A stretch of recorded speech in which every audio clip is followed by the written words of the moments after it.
এনিবাৰত সমূহ দৰ্শকলৈ স্বাগতম জনাইছোঁ।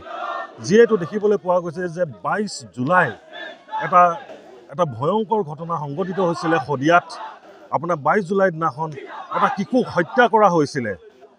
আপোনাৰ ৰোহিত চেত্ৰী নামৰ যিটো শিশুক তেওঁক অপহৰণ কৰি হত্যা কৰা হৈছিলে আৰু সেই হত্যাৰ বাবে আজি সদৌ অসম গোৰ্খা ছাত্ৰ সন্থাই আজি ইয়াত আপোনাৰ চাংলাং গেটত আপোনাৰ পথ অৱৰোধ কৰিছে। আহকচোন কিছু দৃশ্য মোৰ সতীৰ্থই দেখাবলৈ চেষ্টা কৰিছে।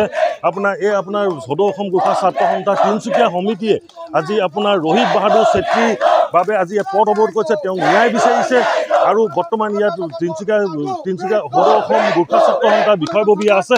আহকচোন তেওঁলোকক কিছু কথা পাতিবলৈ আমি চেষ্টা কৰোঁ।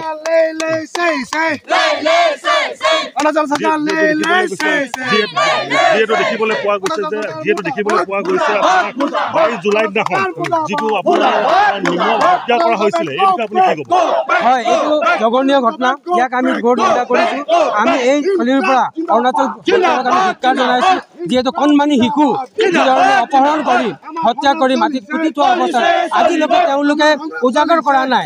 আমাৰ এটাই ডিমাণ্ড, এই কেছটো ফাষ্ট ট্ৰেক আদালতত আনিব লাগে আৰু দোষীক ফাঁচি দিব লাগে। আমাৰ একমাত্ৰ দায়িত্ব। আৰু অৰুণাচলক আমি এই থলীৰ পৰা জনাই দিব বিচাৰিছোঁ যে আমাৰ সাধাৰণ খাতি খোৱা মানুহৰ ওপৰত যি ধৰণে তেওঁলোকে প্ৰতিটো দিনত নিৰ্যাতন চলায়, সেইটো বন্ধ হ'ব লাগে।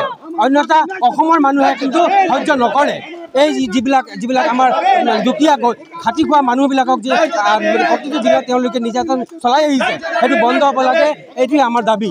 যিহেতু আপোনাৰ 28 জুলাই দিনাখন আপোনাৰ দুজনক গ্ৰেপ্তাৰ কৰা হৈছে, এতিয়ালৈকে বৰ্তমান কেনেকুৱা ধৰণৰ প্ৰশাসনে তদন্ত আগবঢ়াইছে? সেই প্ৰশাসনে আমাৰ লগত বা পৰিয়ালৰ লগত কোনো ধৰণৰ যোগাযোগ কৰা নাই। আমাক ইতিমধ্যে একো জনোৱা নাই। সেইটো আমি তেওঁলোকক বাৰম্বাৰ কোৱা স্বত্তেও তেওঁলোকে আজিলৈকে কি কৰিব তেওঁলোকে আমাক জনোৱা নাই। আমি তেওঁলোকক 36 ঘণ্টা সীমা বান্ধি দিছিলোঁ যে আপোনালোকে আমাক জনোৱাক বা আপোনালোকে উজাগৰ কৰক যে বস্তুটো কি ধৰণে। তেওঁলোকে আজিলৈকে নজনোৱাক আমাক সন্দেহ এটা হৈছে যে অৰুণাচল চৰকাৰে তেওঁলোকক কিবা এটা সঁহাৰি জনাইছে যেন আমি অনুভৱ পাইছোঁ। অনাগত দিনত আপোনালোকে কি সিদ্ধান্ত ল'ব? যদি তেওঁলোকে আমাৰ দাবীবিলাক আমাৰ ডিমাণ্ডবিলাক মানি নলয়, আমি অনাগত দিনবিলাকতো ধাৰাবাহিকভাৱে আমাৰ যিবিলাক ধৰ্ণা কাৰ্যসূচী আমি চলাই যাম। যিহেতু ইয়াত দেখিবলৈ পোৱা গৈছে, ইয়াত আপোনাৰ মহিলাসকলো ইয়াত আছে, তেওঁলোকৰ পৰা কিছু কথা জানিবলৈ আমি চেষ্টা কৰিম। যিহেতু আপোনাৰ ৰোহিত বাহাদুৰ চেত্ৰীক যিহেতু আপোনাৰ এটা শিশু হত্যা কৰা হ'ল, এতিয়া যিহেতু 22 জুলাই দিনাখন হত্যা কৰা হ'ল আৰু 28 জুলাই দিনাখন দুজনক গ্ৰেপ্তাৰ কৰা হৈছে, এতিয়ালৈকে বৰ্তমান প্ৰশাসনে ঘৰৰ পৰিয়ালক বা কেনেকুৱা ধৰণৰ আগবঢ়াইছে? এতিয়া আপোনালোকে দেখা পাইছে, যদি প্ৰশাসন পাৰে বা কিবা এটা পদক্ষেপ লোৱা হ'লে আমি এনেকৈ ৰাস্তাত ওলাই আহিব লগা নহ'লহেঁতেন। কিন্তু প্ৰশাসনত অৱহেলা কৰাৰ বাবে আমি এতিয়া ৰাস্তাত ওলাই আহিব লগা হৈছে। কাৰণ এই 12 বছৰীয়া যোন শিশু আছিল, তাৰ কি দুখ আছিল? তাক যে ইমান নিৰ্মমভাৱে তাৰ হত্যা কৰি দিছে। কিন্তু যেতিয়া পুলিচ প্ৰশাসনে আগতে এই সূত্ৰ মৰ্মে কিবা কিবি যেতিয়া পাইছিলে, তথাপিও সিহঁতে সেই ষ্টেপটো লৈ কিনে আগবাঢ়ি নগ'ল। কাৰণ আমি গোৰ্খা বুলি আমাক অৱহেলা কৰিলে।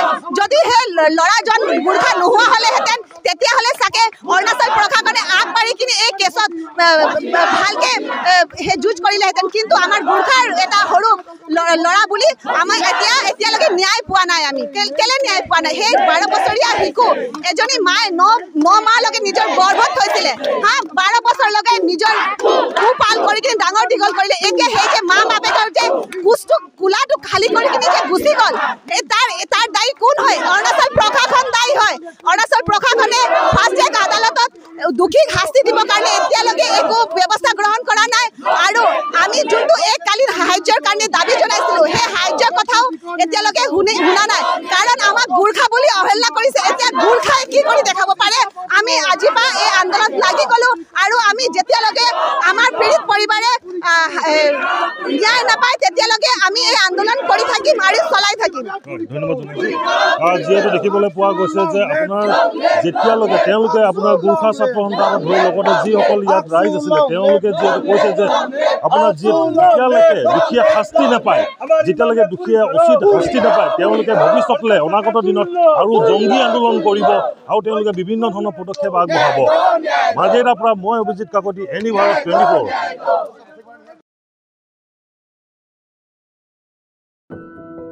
এনি ভাৰত 24ৰ প্ৰথম প্ৰয়াস জুবিন গাৰ্গৰ গীতৰ প্ৰতিযোগিতা জুবিনৰ গানে কি আনে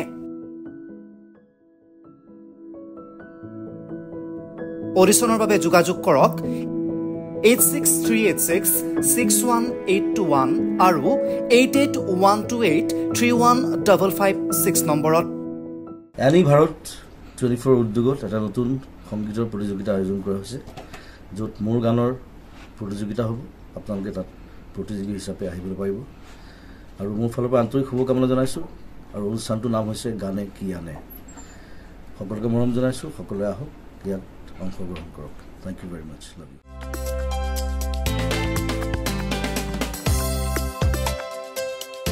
আপোনাৰ ঘৰখন আৰু অফিচ চালে চকুৰুৱাকৈ সজাওক